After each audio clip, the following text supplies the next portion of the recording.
قصتنا بتبدأ بشخصية جونو. في عالم البيزنس في كوريا كان الاسم ده بيخوف أي حد، وبمجرد ما بيسمعوا إنه راجع البلد الدنيا اتقلبت في الشركات، والمديرين كلهم بقوا مرعوبين إنهم ممكن يتشالوا من مناصبهم. على طول عملوا اجتماع طارئ لمجلس الإدارة عشان يشوفوا هيعملوا إيه. جونو عنده لقب مشهور وهو الشبح الأبيض، لأنه بيشتغل بسرعة البرق وبهدوء قاتل. ومش بس كده، الراجل عنده القدرة إنه يقلب حياة أقوى الرجال في البلد، وكل ده في يوم وليلة، زي الحية اللي بتلدغ من غير ما حد يحس. في كلام بيتقال إنه بيقدر يتحكم في صفقات بالمليارات ويقلب الأسعار زي ما يحب، وما عندوش أي رحمة. في مقر شركة هيسو، المدراء اجتمعوا وبيسألوا المدير التنفيذي تيسو لو عنده خطة لمواجهة جونو، لكن تيسو كان واثق وقال إنه مش محتاج يستعد لأي حاجة، لأنه يعرف جونو كويس واشتغل معاه قبل كده. لكن في مدير تاني قال إن جونو راجع احتمال كبير بأوامر من دونجو، الراجل اللي طول عمره يقول إنه عايز يتقاعد، بس في الحقيقة عنده خطط لكل حاجة. ممكن يكون جونو هو السلاح اللي دونجو ناوي يستخدمه ضد باقي الإدارة. أما دونجو نفسه، فبمجرد ما سمع إن جونو وصل المطار عمل اجتماع طارئ وعرض أرقام كارثية عن شركة سانين، ديونها وصلت لمليارات، والقنوات الإخبارية بتقول إنها ممكن تفلس في أي لحظة.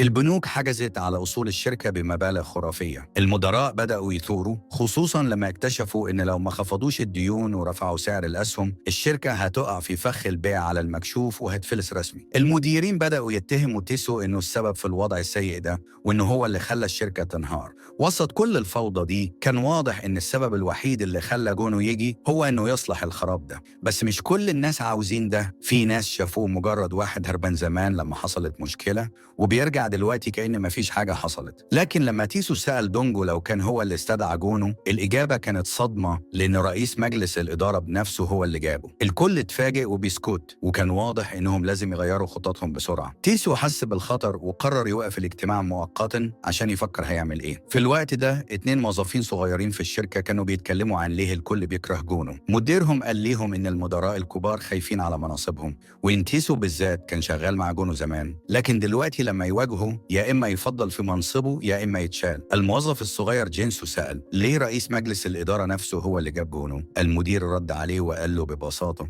الراجل ده بيكره الفشلة اللي قاعدين بياكلوا ويشربوا من غير ما يشتغلوا.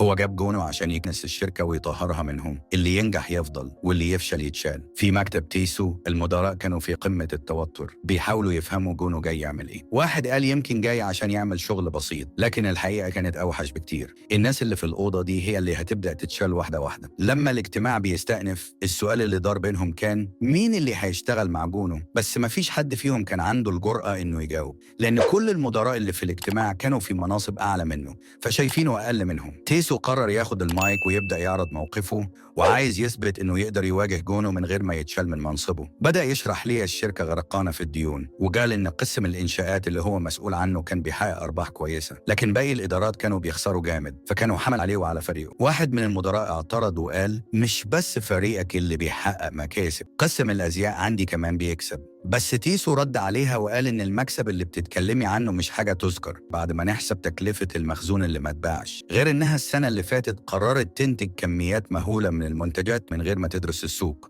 وفي الآخر نص الكمية ما اتباعتش، وده سبب خسارة كبيرة للشركة. الكلام ده خلى مديرة قسم الأزياء تشتعل غيظ، بس ما قدرتش ترد. فجأة دونجو قال بصراحة المشاكل دي لازم حد زي جونو يتعامل معاها. وفعلا قبل ما يكمل كلامه جونو دخل القاعة وقال بكل ثقة مساء الخير أنا يون جونو. كان معاه كل التقارير اللي بعتها له دونجو قبل الاجتماع، وعارف كويس الوضع السيء اللي الشركة فيه. قال إنه هيبدأ بمراجعة كل حاجة، بعدها هيعلن خطته. فجأة رئيس مجلس الإدارة دخل، وكل اللي في القاعة وقفوا تلقائي من الرهبة. الرئيس سأل جونو هل أنت واثق إنك هتقدر تدير الوضع ده؟ جونو كان واثق، بس قال إن اللي ناقصه دلوقتي هو فريق تحقيق قوي، وإنه هو اللي هيختار أفراده بنفسه. المتدرب جينسو اللي كان قاعد يسمع اتحمس ورفع إيده عشان ينضم للفريق، بس مديره نزل إيده فوراً وقال له بعد الاجتماع أنت كده هتودي نفسك في داهية. الناس هنا بيحبوا الشغل هادي مش اللي عايز يبان زيك. لكن جينسو ما كانش مهتم بكلامه، هو مقتنع إن الشخص اللي عنده موهبة زي جونو يستاهل يكون في القيادة. أول حد راح له جونو عشان يكون في فريقه كانت مين دونج، خبيرة عقارات بقى ليها سنين في السوق، بس دلوقتي شغالة في وظيفة صغيرة ومش قادرة ترجع لمكانتها. جونو راح ليها بتاكسي، وده كان غريب بالنسبة ليها لأنه توقعت حد زيه يوصل بعربية فخمة. وهو في الطريق معاها سألها ازاي وصلتي لكده؟ ليه ما حاولتيش تغيري شغلك؟ ردت عليه بحسرة ما حدش دعاني ارجع فاضطريت اقبل اي شغل. دلوقتي هما الاتنين رايحين لشركة المحاماة هي جانج عشان يقابلوا شخص تاني مهم في الفريق، المحامي سون رانج. الراجل ده مش اي محامي، ده عنده قدرة انه يحول القوانين زي ما العميل عايز، بمعنى لو موكله قال له حاجة يقدر يقلبها لصالحه في المحكمة. بس مشكلته الوحيدة انه كسلان ومش بيحب يضيع وقته في المحاكم. لما سمع سبب القضية من صاحب المحل راح قابل صاحب العقار، وبعد ما سمع كلامهم هما الاتنين قرر انهم الاتنين عندهم مشاكل نفسية، فبدل ما يرفعوا قضية على بعض قال لهم اضربوا بعض وخلاص، وكده خلص الموضوع من غير محاكم ولا وجع دماغ. سون رانج كان بيشتغل محامي عشان بيحب الشغلانة مش عشان الفلوس. وهو راجع مكتبه لقى جونو ومين جونج مستنينه، وجونو على طول طلب منه انه يشارك معاه في مشروع جديد. في نفس الوقت جينسو المتدرب الجديد كان متحمس انه ينضم لفريق جونو، لكن فجأة مديره دخل عليه وقال له انه هيوديه يشوف مكتب المدير تيسو والمدير ال، وقال له لو اشتغلت معايا هتلاقي القهوة الفخرة شغالة طول اليوم والتلاجة مليانة أكل، ولو أثبت نفسك قدام المدير ممكن تتدرج في المناصب بسرعة. لكن جينسو اللي كان طموح وواعي كان عارف إن الشركة غرقانة في الديون وإن الفوائد عليها ضخمة، رغم إن مديره كان عنده نوايا كويسة، إلا إنه فضل يروح لفريق جونو ويطلب الانضمام ليهم. لما جونو شاف ملف جينسو لقى إنه مجرد متدرب جديد في الشركة، وده كان تحدي كبير لأن الفريق كان شغال على مشروع لجمع 11 مليار وون، وده رقم مهول على واحد لسه جديد. علشان كده جونو بدأ يسأله أسئلة عن المشروع، وهنا ظهرت قدرات جينسو الحقيقية. رغم إنه كان مجرد متدرب إلا إنه كان حاضر اجتماع الشركة قبل كده وقدر يحفظ كل العيوب والمشاكل اللي الشركة بتواجهها. جاوب على كل أسئلة جونو بثقة، وأوضح إنه جاي هنا مش بس عشان الشغل لكنه جاي يتعلم من جونو نفسه. بعد المقابلة القصيرة جونو حس إن جينسو عنده موهبة غير مستغلة وقرر يضمه لفريقه فوراً. اليوم اللي بعده تيسو كان بيتمشى في الجبال مع رئيس مجلس الإدارة، وأثناء المشي استغل الفرصة وعرض عليه منتج جديد ترمس لحفظ الحرارة، وقال له إنه عايز ينفذ مشروع كبير لإنتاجه بكميات ضخمة. لكن الرئيس رفض الفكرة لأن إنتاجه هيسبب تلوث للبيئة. بعد الرفض تيسو حاول يستميله ودعاه للعشاء، لكن الرئيس اعتذر وقال إنه مشغول. الحقيقة إن الرئيس كان أصلا مش طايق تيسو لأنه واحد من الناس اللي بتعرف بس تتملق الكبار. لما تيسو رجع لمكتبه لقى مجموعته مستنية أخبار كويسة، لكنه بدل ما يعترف إنه اترفض بدأ يزوق الكلام وقال لهم إنه كان في اجتماع مهم مع الرئيس وإنه هيكون مشغول جدا في الفترة الجاية، وكل ده كان عشان يبان إنه مهم قدامهم ويضمن إنهم ينفذوا أوامره من غير نقاش. تاني يوم في الاجتماع مين زونج عرض تقرير بيقول إنه لو الشركة باعت كل فروعها الحالية هتقدر تجيب 7000 مليار تسد بيهم جزء من الخسائر. المشكلة التانية كانت إن سنين متأخرة عن السوق، لسه شغالة بالطريقة التقليدية وملهاش وجود في التجارة الإلكترونية. جينسو اقترح ليه ما نعملش مشروع للبيع أونلاين بدل الطرق التقليدية اللي بتكلفنا كتير، ولو استخدمنا السوشيال ميديا في التسويق المنتجات هتوصل لناس أكتر. بعد ما استقروا على الفكرة بدأوا يفكروا في اسم للمشروع، حد قال المهمة المستحيلة وحد تاني قال المشروع الحالي، لكن جونو اقترح يستخدم أول حرف من 3 كلمات إنجليزي ويطلع باسم مشروع M، وفعلا جونو استخدمه بعد كده في تقديمه لمجلس الإدارة. من خلال دراساته جونو بيلاحظ إن أكتر شركة مربحة عند سنين هي شركة الإنشاءات اللي تحت إدارة تيسو، فاقترح بيعها. وهنا تيسو انفعل وقال أنت بتهزر، لو بعنا الشركة دي سنين هنفلس. لكن جونو شرح فكرته، لو بدأوا يبيعوا الفروع الصغيرة الأول السوق هيشوف إن سنين بتنهار، وده هيخلي الناس تبيع أسهمها فتنهار الشركة أسرع. لكن لو باعوا شركة الإنشاءات اللي قيمتها 7000 مليار يقدروا يلموا الفلوس المطلوبة ويحافظوا على الشركة. وسط الكلام رئيس مجلس الإدارة ظهر وسأل جونو إيه الوضع؟ جونو ردد هبيع شركة الإنشاءات ب7000 مليار، بس الرئيس رفض وقال الشركة دي أول حاجة أنا بنيتها لازم تتباع على الأقل ب10000 مليار. بعدها سأل جونو أنت خايف ولا مش واثق إنك تقدر تبيعها بالسعر ده؟ هيسو اللي كان في الاجتماع بيفتكر إن الرئيس واقف في صفه لكنه ما كانش فاهم نواياه. في الوقت ده في السوق القديم دونجو عضو مجلس الإدارة كان بيشتري حاجة قديمة، فجأة صاحبه ظهر وسحبه على مطعم عشان يتعشوا. في العشاء الرئيس سأله لو كان فرحان بالرجوع جونو، لو المشروع فشل مش هتعرف تهرب ولا تطلع معاش بدري. لكن دونجو كان واثق في نظراته للناس فقرر يسلم جونو مشروع ضخم ب11 مليار، لدرجة إن صاحبه استغرب في السن ده ولسه بتثق في الناس. لكن الحقيقة إن دونجو كل اللي عايزه إن جونو ينقذ شركة سنين من الإفلاس. اليوم اللي بعده جونو وفريقه راحوا يقابلوا هون مين مدير شركة الإنشاءات عشان يتفاوضوا معاه، بس المشكلة إن هون مين كان تابع للتيسو وناوي يعرقل جونو. أول حاجة قالها أنت ناوي تبيع الشركة دي بكام؟ وقال إن البيع لازم يتم بمزاد علني، لكن جونو كان واثق إن هون مين عارف كويس السعر المناسب. قبل البيع جونو طلب من هون مين يحل مشاكل الشركة الداخلية، وبعدها هينقل منصبه لمدير جديد خلال 2 بحيث يفضل شغال الفترة دي. هون مين اعترض وقال 2 رقم بسيط، عايز أكمل 5 سنين، وبدأ يشترط عليه شروط وطلبات تانية. لكن جونو رد عليه بحدة، أنت موظف في سنين ودي مش حاجة تقررها، دي حاجة رئيس الشركة هو اللي بيحددها. هون مين بدأ يضغط على جونو ويحاول يستفزه بالكلام، لدرجة إن جينسو اللي مع جونو كان على وشك يتدخل، لكن حد منعه في آخر لحظة. هون مين استفزه وقال له يعيد الكلام، لكن جونو قرر يسيب المكان هو وفريقه من غير ما يرد على الشتيمة، وده خلى هون مين يزيد في غضبه وفضل يجري وراهم لحد باب الشركة عشان يشتم أكتر. في العربية جونو قال لجينسو إنه لازم يتحكم في مشاعره، لأن في عالم البيزنس السلاح مش الرصاص لكن العقود. لو دخل التفاوض بمشاعره الفريق كله هيخسر قبل ما تبدأ الصفقة. في الناحية الثانية تيسو كان قاعد مع المدير كيم، وفجأة هون مين دخل يبلغهم إنه نجح في تعطيل بيع شركة المقاولات. تيسو بيقول له يقعد معاهم، لكنه بيقول إنه كان جاي يبلغهم بالخبر بس. بعد ما مشي تيسو سأل المدير كيم لو عنده علاقات كويسة مع الشركات التابعة للسنين، لأنه ناوي يكسبهم في صفه، وطلب منه يجمعهم عشان يعزمهم على عشاء لمناقشة خطته. في المكتب مين ران بلغ جونو إن في مستشار قانوني جديد سانغ بي جاي من مجموعة كون رانج عشان يساعدهم في متابعة الشركات اللي هتنافس على شراء شركة المقاولات. لكن مين ران اكتشف مشكلة كبيرة ممكن تعطل الصفقة في منطقة سكنية ضمن مشروع الشركة، والمقيمين هناك رافضين الإخلاء. جونو وفريقه قرروا يروحوا للمكان بنفسهم. لما وصلوا لقوا إن المنطقة شبه مهدومة والمباني ممكن تقع في أي لحظة. المعلومة اللي وصلت لهم إنهم لازم يقنعوا 75% من السكان بالإخلاء عشان يبدأوا مشروع إعادة الإعمار. فجأة ظهر دونغ وو وجينسو اتخض منه. دونغ وو عرف نفسه على جونو وقال إنه نائب مدير شركة المقاولات التابعة لمجموعة سانين، وإنه هنا عشان يتفاوض مع السكان. دونغ وو شرح إن 54 أسرة فقط من أصل 212 هي اللي رافضة المشروع، رغم إن بعضهم أصلاً مش ساكنين هناك لكن بيطلبوا تعويض أعلى. لكنه قال فيه أمل لأن في 6 عجوزة في نهاية الحي ممكن يقدر يقنعها، وبالفعل أخذهم لبيتها لكن ما لقوهاش. جونو مسك إيصال من البيت وعرف إن اسمها السيدة تشين وعندها ديون، وده ممكن يساعد في إقناعها. بعد الجولة دونغ وو ودعهم لكنه رجع لداخل المنطقة عشان يزور قبر غامض في الخلفية. في الوقت ده تيسو كان قاعد في مكتبه مع المديرين اللي بدأوا يتكلموا عن إن رئيس مجلس الإدارة عاوز يبيع شركة المقاولات بسعر لا يقل عن 10 تريليون وون، بينما قيمتها السوقية الحالية 7 تريليون بالكاد.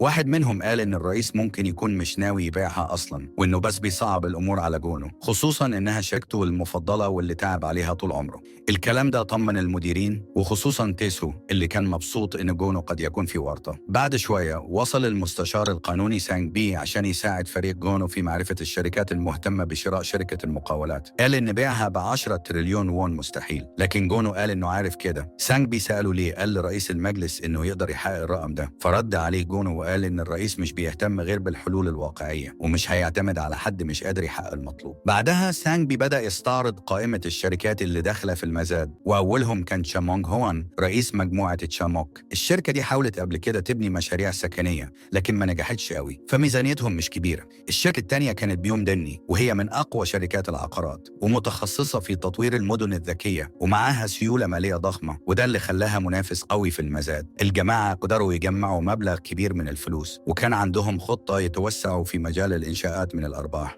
لكن لما حاولوا يشتروا شركة مقاولات الصفقة فشلت. جونو حب يعرف التفاصيل وسأل عن اسم الشركة، فواحد قال له إنها شركة IBU، والمعلومة دي سرية جدا بس هو قدر يعرفها لأنه محقق قانوني. السبب الرئيسي اللي خلى الشركة تفشل في الصفقة هو الناس من الشركة نفسها كانوا أجانب وتأثروا بمشاعرهم أثناء التفاوض فخسروا الفرصة. جون بيلاحظ إن الشركة عندها إمكانيات للاستحواذ على شركة مقاولات في كوريا، بس كان عايز يعرف المخاطر اللي الفريق ممكن يواجهها. الحسابات كانت بتقول إن الاستثمار الجديد في إعادة التطوير مع الأرباح هيكون حوالي 880 مليار وون. جون طلب من الفريق يشوفوا هل ممكن يكملوا التفاوض بدون موافقة السكان ولا لا، بس سانغ بي قال إن أصعب حاجة في المشروع هي إقناع السكان بالانتقال، وإنهم محتاجين توقيع ست كبيرة عن عندها الحق توافق أو ترفض. بعد الاجتماع جون راح يقابل دونجو وبدأ يسأله إذا كان رئيس الشركة فعلا عايز يبيع شركة الإنشاءات ب10,000 مليار وون ولا عنده نية تانية. جون مش متأكد من نوايا الرئيس لكنه شايف إن بيع الشركة هو القرار الصح. دونجو بيلاحظ إن جون عنده إجابة جاهزة وقال له أنت مش جاي تسألني عن رأي الرئيس صح؟ جون طلب منه يقنع الرئيس يساعده، خصوصا إن القيمة السوقية الحقيقية للشركة حوالي 7,000 مليار وون، والرئيس ممكن يكون عنده مشاعر تجاه الشركة لأنه بدأ منها، لكنه كمان عارف إن الاحتفاظ بيها ممكن يكون خطر على المجموعة كلها. جون سأل سؤال مباشر، الرئيس بيحب الشركة نفسها ولا بيحب مجال الإنشاءات في العموم؟ في الوقت ده واحدة ست كبيرة اسمها تشون نين بترجع بيتها،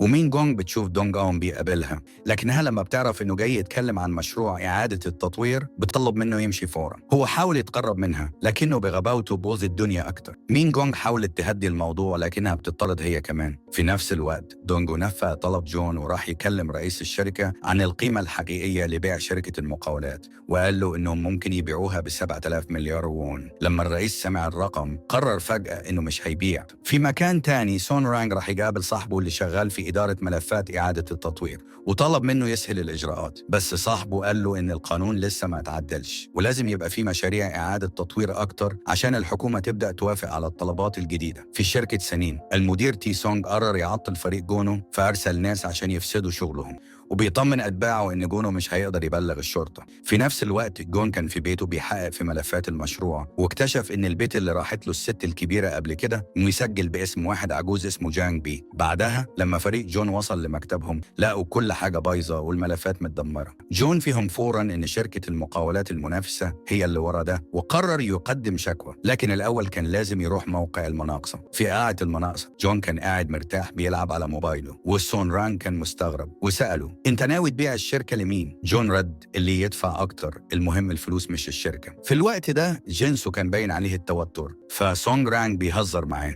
واقترح يخلي جينسو يشتغل حارس شخصي للفريق. جون نصح جينسو ينزل يشرب قهوة عشان يفوق، لأنه في الحقيقة في مهمة تجسس على رجال الأعمال اللي هيجوا المناقصة ويبلغ الفريق. أثناء ما جينسو كان بيراقب فجأة رئيس شركة منافسة ظهر قدامه وده خلاه يتوتر جدا. الراجل جاي ياخد فكرة عن الأسعار عشان يشتري الشركة بسرعة. في الأوضة مين جونج بتسأل جونو عن قيمة شركة البناء فبيقول 8,000 مليار، لكن جينسو فضل ساكت. رئيس شركة تشاموك أعلن سعره 7,000 مليار. بعدها مين جونج قالت لجونو بوصول مديرة بي ام فبيقرر يروح يقابلها. المديرة اللي اسمها يون قالت إنها عايزة تشتري بسعر قليل لكنه أصر على سعر عالي. بتستغرب وبتسأله ليه بيبيع أهم أصوله، فقال ليها إنه هيكشف السبب لو وافقت تشتري شركة البناء، فوافقت على 7,000 مليار. جونو سألها لو حاولت تشتري قبل كده فردت إنها خسرت بفارق 1000 مليار، فبيفهم إنهم مش هيسيبوا سنين بسهولة. بعدها قال ليها إن الحكومة هتعدل قانون إعادة الإعمار لصالح شركات البناء وإن المكسب أكتر من الخسارة. وقت تقديم العروض يون بترفع عرضها فوق 7,000 مليار. في نفس الوقت جونو كان راجع لمنطقة سكنية، وقتها دونج أوم استغرب إنه عارف بوجود مقبرة هناك. جونو بيلاحظ حاجات غريبة في عقد ملكية البيت واللي كان باسم راجل مسن لكن مراته ملهاش حق وراثة. دونج أوم قال إن الزوجة رفضت إخلاء المكان لأن جوزها اللي مات هناك كان معترض على مشروع الإعمار. جونو سأله لو كانت عايزة تموت جنب جوزها فرد إنه كان بيسمعها دايما بتقول كده. في نفس الوقت دونجو كان بيتسلق الجبال مع رئيس الشركة. بعد رحلة الجبل بيسأل الرئيس دونجو عن العرض فبيقول إنهم مستعدين يدفعوا 8,000 مليار، لكن الرئيس طلب رفع السعر ل 9,000 مليار. فيما زاد سون رانغ شركة تشاموك نزلت سعرها 100 مليار، لكن بي ام قدمت تنازل بمليار بس، فرق بسيط بس كافي للفوز. بعد الصفقة يون بتسأل جونو عن سنه، واضح إنها معجبة بشخصيته وشعره الأبيض. قررت تعمل اجتماع مع مدير قطاع البناء في سانين. أما تيسو فكان مصدوم من إن جونو قدر يبيع الشركة بسعر عالي، وفي مقابلة صحفية ظهر إنه مش عنده أي رؤية مستقبلية. أما مجلس إدارة بي ام فبيلاحظوا إنه مجرد شخص بيجري ورا الفلوس. في الوقت نفسه المديرة يون بتقابل هون مين اللي حاول تعطيل الصفقة بمستندات ضارة. بعدها بنعرف إن المدير المالي بيطلب اجتماع مع جونو، واستغلت يون مشاكل إعادة التطوير خصوصاً مشروع جيون للضغط على السعر وبيوصل ل 5,000 مليار بعد حساب المخاطر. لكن جونو كان متقدم بخطوة وبيقنع الست العجوزة إنها تنقل مقبرة جوزها لموقع جديد وده بيسهل الصفقة. ولما بيحقق فريقه 75% من موافقة السكان بيكسب جونو تعويض 500 مليار، وده صدم يون. في النهاية جونو باع قطاع البناء لشركة بيوم مقابل 8000 مليار، وده كان جزء من خطته لإنجاز سنين. بعد الصفقة الأخبار كلها كانت بتتكلم عن أكبر عملية استحواذ في الوقت الحالي. مش بس كده، حتى قصة نقل المقبرة تم الترويج ليها على إنها عمل إنساني مش إجباري، وده خلى بيوم تطلع كأنها الشركة اللي بتحترم الناس بدل ما تبقى شركة بلا رحمة. في يوم الافتتاح يون راحت لجونو وبتقول له بنبرة ساخرة: المشاغب وصل، لو في يوم قررت تسيب سنين تعال اشتغل معانا. بعدها قدمت المدير الجديد لقسم البناء، واللي ما كانش غير دونج اللي بيشكر جونو لأنه كان السبب في إنه يحل محل مين هون اللي كان عايز يمدد عقده 5 سنين لكنه تركنا على جنب. فجأة رئيس سنين ظهر في الحفل، وبدل ما يكتفي بالتهنئة سأله على طول: طيب يا جونو، باقي ديون الشركة 2000 مليار، ناوي تبيع ايه تاني عشان تسددهم؟ لكن المرة دي جونو بيقول له انه مش هيبيع، هو هيشتري. وبتنتهي الحلقة. ده كان ملخص أول حلقتين من المسلسل. شكرا لكم على المتابعة. اكتبوا لنا رأيكم عن المسلسل في التعليقات. سلام.